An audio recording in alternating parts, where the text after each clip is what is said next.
right shoulder too far forward. Either your left shoulder too far back or your right shoulder is too far forward, but that's better. So now carefully inside leg and relax the vein a little. Perfect.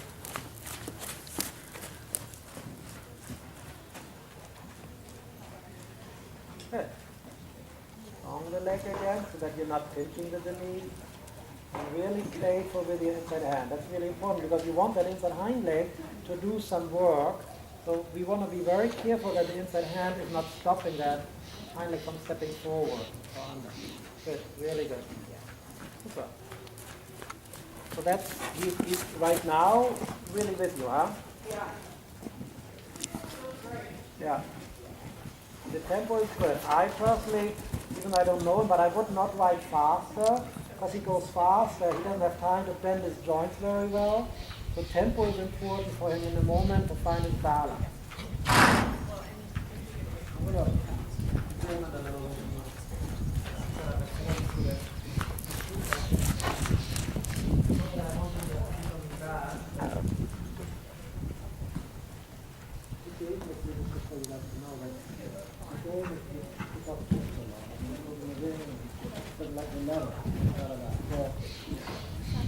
Away from home is always quite good, but he knows nothing. At home, he thinks one thing, and that one thing, away from there. You just move right here. I can see the TV now. I'm upset about that.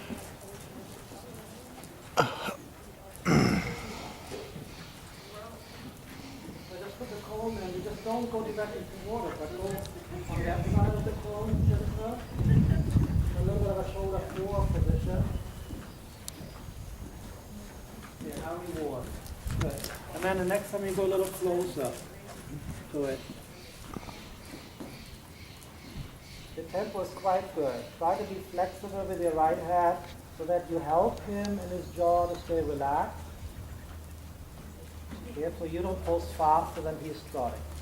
So you think a little bit shoulder forward and releasing the pressure on the mouth. There you go. So that even though he looks and kind of angles his head a little bit, that the hand isn't holding him too strongly. It's a bit like a driving horse. You guide him with your rein, but you don't pull him. Easy. Don't drive too much because you want him to find balance. That's it. Okay. Good.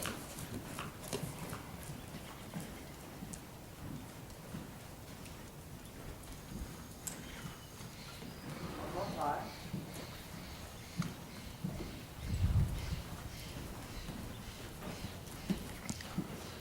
Yeah.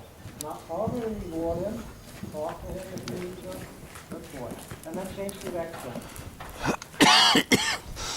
And here's the thing, the way the horse's eyes are on the head, that quite often you think, oh, the horse is fine now. You change direction, the problem starts all over again. Yeah, because the right eye sees it differently than the left eye. So don't go too close to it. Just a little bit shoulder forward there. Now immediately reward that the moment you feel he is relaxing his neck, he's relaxing his posture, you make him understand that that's what you want, so that you reinforce the positive way more often, so that you don't build your, like in his case, whatever his history is, you don't build on the negative, right? Easier said than done, but I'm glad you're riding him, not me. Yeah, and reward. Perfect. That's it.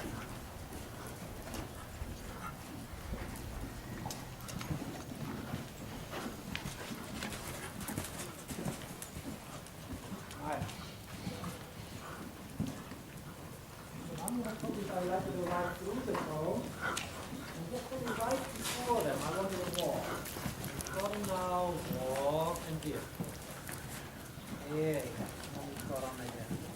It's again, if you have a problem at home, no matter what it is, you slow the horse down and start feeling him up on their feet. And you kind of take the tempo into a tempo where the horse really doesn't feel like he's being chased into carriage leg. So then you walk while you give, relaxing the seat, follow, and then add the legs to trot on again. That's it.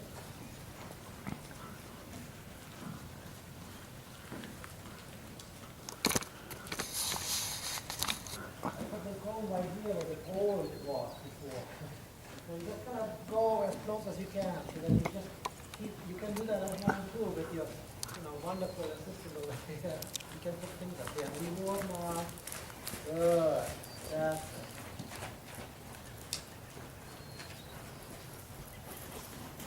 When I see from the ground that the horse is really trusting you with these objects on the ground, and the rhythm stays the same, and the contact is really quite good, right? Yeah. Then we start changing things. Yeah, reward, good. And now walk. Yeah? So you keep changing things up that you make transitions and so that he starts to really focus on you. The bottom line is you are now the herd leader. You are the, excuse me, but you are the Mustang. Although he thinks he wants to be. Let him walk for a second. Yeah, he's very calm, quiet, relaxed here. Yeah, if you hadn't told me anything, I'd say Yeah. it's a normal horse, but it's important to know these things because otherwise I start, telling you stuff without knowing the history. The history is really important. So you think when I'm riding him at home, I should not change things up, just leave them the same, happy? He's going to be better away from the At place. home, you mean? Yeah. I would, let's say, if the chair's always there, I would move the chair over there. You would keep I moving want to keep moving things around. because you think eventually he'll get over it? What I want him to do is I want him to not feel, like you move things around when you feel he's comfortable with where they are. Yeah.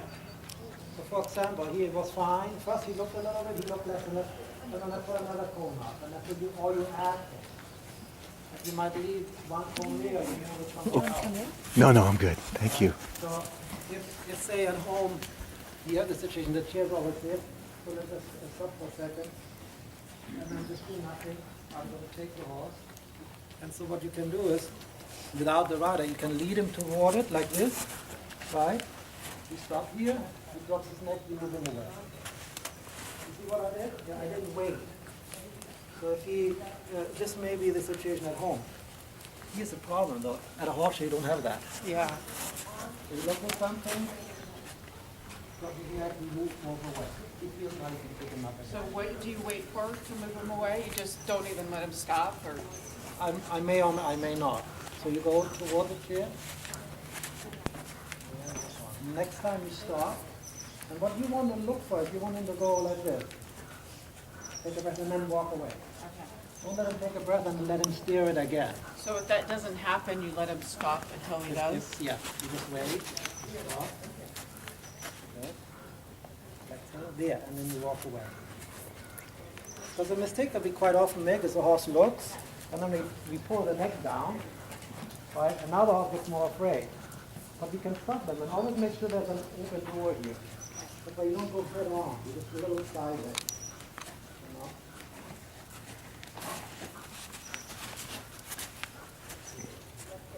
That's it. You see what I mean? Yeah. And so that's with all the other objects. When you're now in a dressage test, right? And you go in and you're looking away. But eventually you can just flex them a little bit and you feel your leg. What you want to do is you want to recondition what his natural response is. Look at that. Yeah, he really dropped his neck. That's it. Yeah, and that's when he can respond to the leg. Good forward. There you go. Right? And if you feel your arm hand, and he is just out to lunge, you go off, you put a long fly on or long lead rope, and you do the same thing with the next time. Now you can go the other direction. Start taking. And I'm just leading. There you go. When I look at him, there you go. Now I turn away. Because something new happened. The kids were moving away, right? Mm-hmm. Oh, it's true.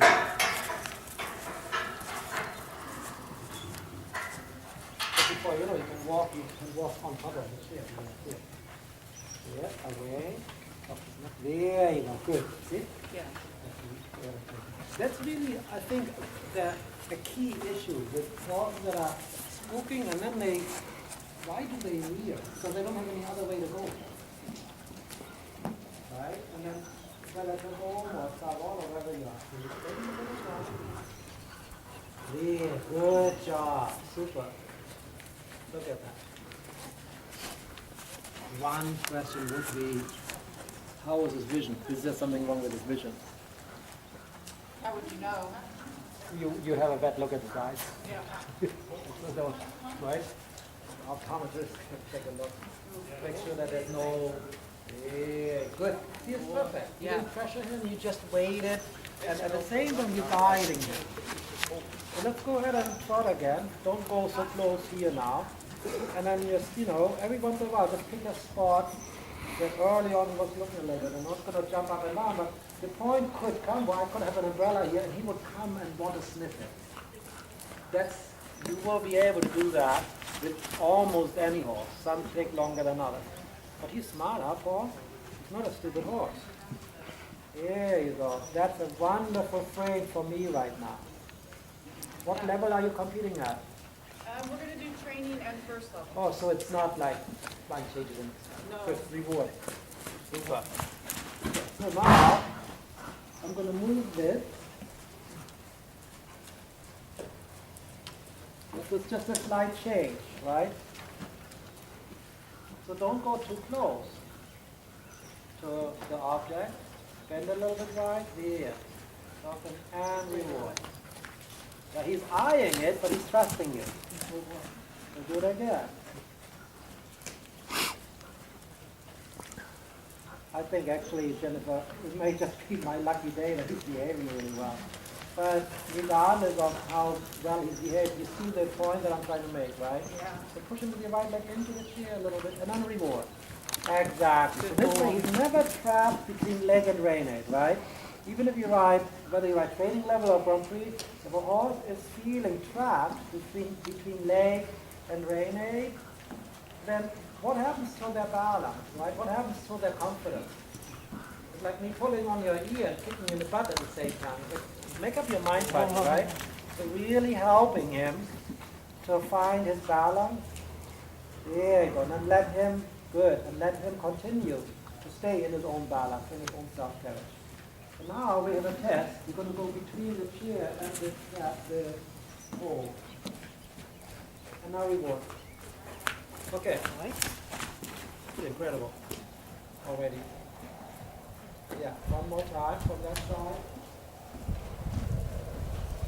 If you feel because of the suspicious, don't drive harder. Yeah, almost relax. Let it. That's it. See, because if you drive harder, you may also drive more against your own hand. Come around the other way now.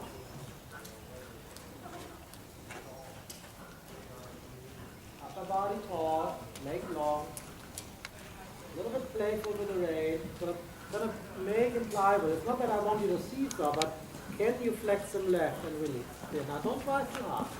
Don't drive too hard. Yes, at the kid. Super. It's really important that in this moment when it's suspicious, you don't step on the gas pedal. Because what it will only do is that there's a fire and she's chasing me into it. Surely you use a riding aid. You did it perfect. Yeah, very light. Good boy. Even better, right? And so now the muscles relax, the brain activity hopefully gets a little calmer. Yeah, now you can ride the hind leg a little bit into the contact, but stay flexible with the hand. Long your leg. Good. You want to be strong. All right. Super. Now go over the front pole there. Coming from there. Have you been over a pole before?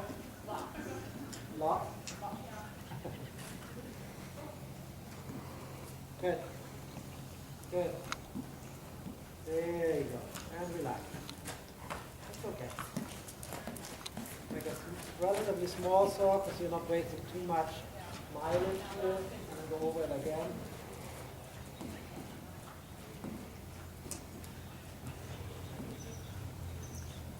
Good. And again, then, not too much pressure. Better. It's okay. How he goes over it doesn't matter. One more time.